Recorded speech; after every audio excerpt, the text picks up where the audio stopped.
ಕೇಂದ್ರಗಳಲ್ಲಿ ಸುಭಾಷ್ ಚಂದ್ರ ಬೋಸ್ ಮತ್ತು ಸ್ವಾಮಿ ವಿವೇಕಾನಂದರ ಜಯಂತಿಯನ್ನು ಆಚರಣೆ ಮಾಡ್ತದೆ. ಈ ಆಚರಣೆಯ ನಿಮಿತ್ತ ಇವತ್ತು ನಾವು ಸೇರಿದ್ದೀವಿ. ಒಂದು ಕಾರ್ಯಕ್ರಮದ ಉದ್ದೇಶ ಯುವ ಸಮುದಾಯ ಸ್ವಾಮಿ ವಿವೇಕಾನಂದ ಮತ್ತು ಸುಭಾಷ್ ಚಂದ್ರ ಬೋಸ್ ಈ ದೇಶಕ್ಕೋಸ್ಕರ ತಮ್ಮ ಹೋರಾಟದ ಅನುಭವವನ್ನು ಇಲ್ಲಿ ತಿಳ್ಕೊಳ್ಳೋದಕ್ಕೋಸ್ಕರ ಸೇರಿದ್ದೀವಿ.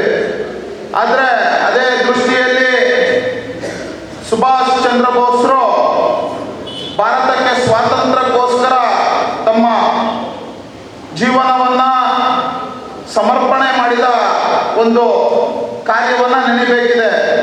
ಇವತ್ತಿನ ಯುವ ಜನತೆ ದೊಡ್ಡ ಸಮಸ್ಯೆ ಏನು ಅಂದರೆ, ಇವತ್ತಿಗೆ ಕಾಲೇಜುಗಳಲ್ಲಿ ಬೇರೆ ಬೇರೆ ರೀತಿಯ ಘಟನಾವಳಿಗಳು ನಡೀತಾ ಇದೆ. ಹಾಸನದಲ್ಲಿ ಒಂದು ದಿಶಾ ಸಭೆಯಲ್ಲಿ ಉಲ್ಲೇಖ ಮಾಡಿ ಹೇಳ್ತಾರೆ, ಡ್ರಗ್ಸ್ ಮತ್ತು ಗಾಂಜಾ ವ್ಯವಸ್ಥೆ ಕಾಲೇಜಿನ ಅಂಗಳಗಳಲ್ಲಿ ನಡೀತಾ ಇದೆ, ಕೋಲ್ಕತ್ತಾ ಮುಂಬೈನ ರೈಲು ಮಾರ್ಗಗಳಲ್ಲಿ ನಡೀತಾ ಇದೆ ಅಂತ.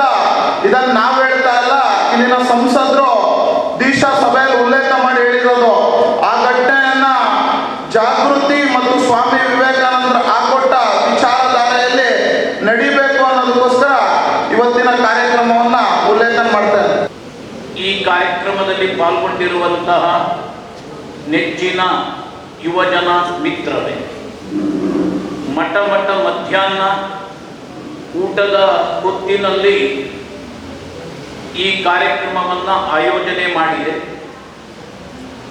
ಮನೆಗೆ ಹೋಗುವ ಗಡಿಬಡಿಯಲ್ಲಿಯೂ ತಾವೆಲ್ಲರೂ ಇದ್ದೀರಿ.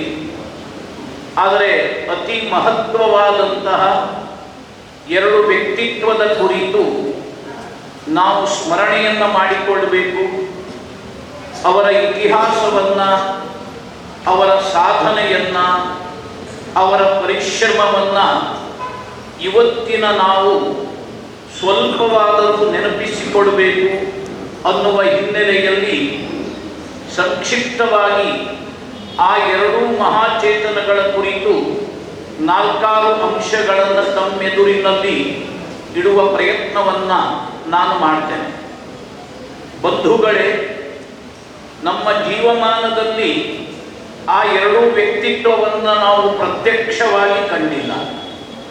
ಆದರೂ ಕೂಡ ಆ ಎರಡೂ ಮಹಾತ್ಮರ ಹೆಸರನ್ನು ಸ್ಮರಣೆ ಮಾಡಿಕೊಂಡಾಗ ಒಂದು ರೀತಿಯ ರೋಮಾಂಚನ ನಮ್ಮೆಲ್ಲರ ಮನದಲ್ಲಿ ಆಗುವುದು ಸಹಜ.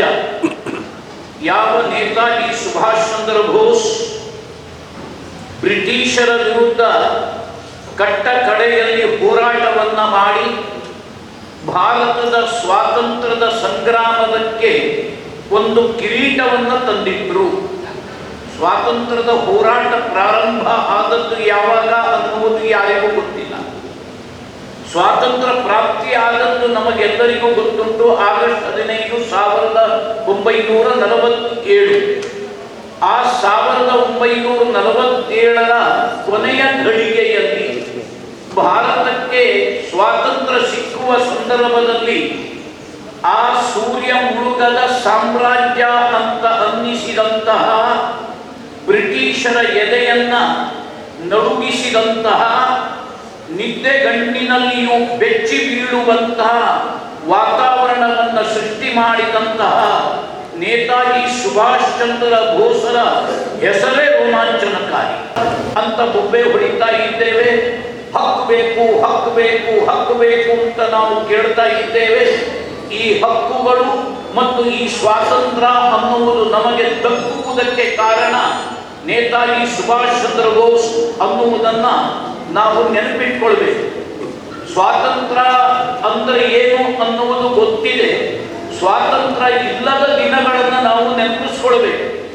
ಬ್ರಿಟಿಷರು ಈ ಭಾರತವನ್ನು ಹೇಗೆ ನಡೆಸಿಕೊಳ್ತಾ ಇದ್ರು 1947 ಆಗಸ್ಟ್ 15ರ ಹಿಂದಿನ ದಿನದವರೆಗೆ ಅನ್ನುವುದನ್ನು ನೆನಪಿಸಿಕೊಂಡಾಗ ಸ್ವಾತಂತ್ರ್ಯದ ಕಿಮ್ಮತ್ತು ನಮಗೆ ಗೊತ್ತಾಗ್ತದೆ.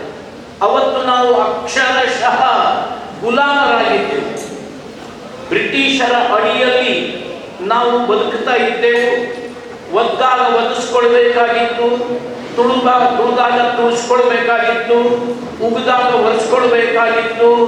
ಸ್ವಾತಂತ್ರ್ಯ ಅನ್ನುವುದನ್ನು ಸಂಪೂರ್ಣವಾಗಿ ಹತ್ತಿಕ್ಕಿ ಪ್ರಾಣಿಗಳಂತೆ, ನಾಯಿ ನರಿಗಳಂತೆ ನಮ್ಮನ್ನ ನಡೆಸಿಕೊಂಡ ದಿನಗಳು ಅದು.